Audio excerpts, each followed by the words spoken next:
আমি কখনো আমার মার সামনে কাঁদি না, আমার মেয়ের সামনেও কাঁদি না। কষ্ট লাগলে আমি নিজের মতো করে। এফডিসিটা আসলে আমাদের, এফডিসি নতুন করে আমরা ফিরে পেয়েছি এমনই মনে হয়। আমার আসলে এই ধরনের ছবিই ভালো লাগে, এজন্য আমি আসলে কমার্শিয়ালের জন্য আমার মনে হয় আমি উপযুক্ত না। বলতেন গল্পটা একদম মাথায় নাও, তোমার চরিত্রটা মাথায় নাও, তুমি খোলামেলা পোশাক পরতে হয়, এটা যেটা প্রয়োজন। গান বলেন যে আসলে এই ধরনের ছবিই ভালো লাগে, এজন্য আমি আসলে কমার্শিয়ালের জন্য আমার মনে হয় আমি উপযুক্ত না, সেজন্য আমি।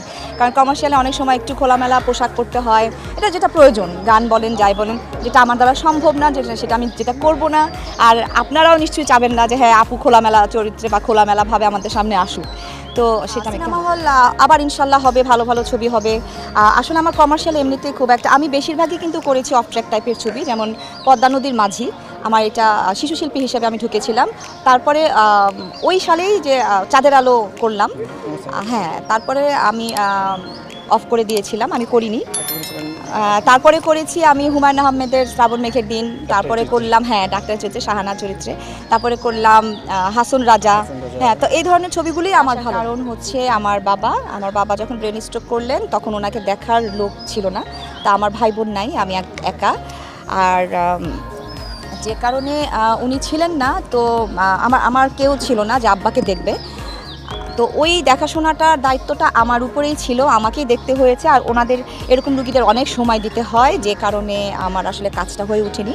আব্বা 5 বছর বিছানায় ছিলেন, 5 বছর পরে আব্বা যখন মারা গেলেন তখন আমার মা সেম, আমার মাও আর কি ব্রেন স্ট্রোক করলেন।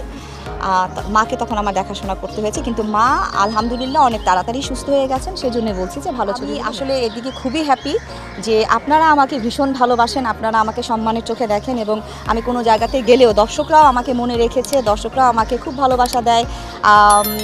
মানে আমার প্রতি যে শ্রদ্ধাটা, ওদের শ্রদ্ধাটা দেখি যে অন্যরকম ভালো বলে, এবং আমাকে জিজ্ঞেস করে যে আপনি কেন ছবিতে আসছেন না, কেন কাজ করেন না।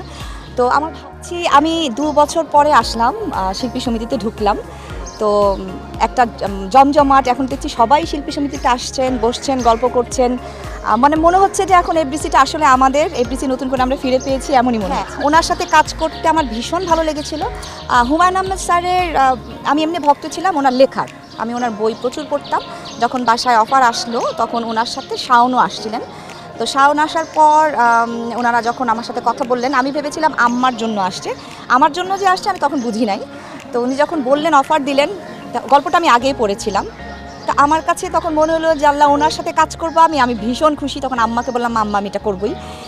আর আমি আসলে কোনোভাবেই আর মানা করিনি, কিন্তু ওনার সাথে কাজ করে দেখলাম যে উনি স্ক্রিপ্ট নিয়ে খুব বসতেন আমাদের সাথে, আমাদের স্ক্রিপ্টগুলো শোনাতেন, যার যার চরিত্রগুলো উনি বুঝাতেন, একদম মাথায় দিয়ে দিতেন, যে কারণে আমাদের শুটিং করতে কোনো প্রবলেম হতো না। এবং শুটিং স্পটে উনি নিজেও আমাদেরকে কখনো মানে ডিরেক্টর হিসেবে আমাদের দেখাতেন না যে এরকম করো বা সেরকম করো।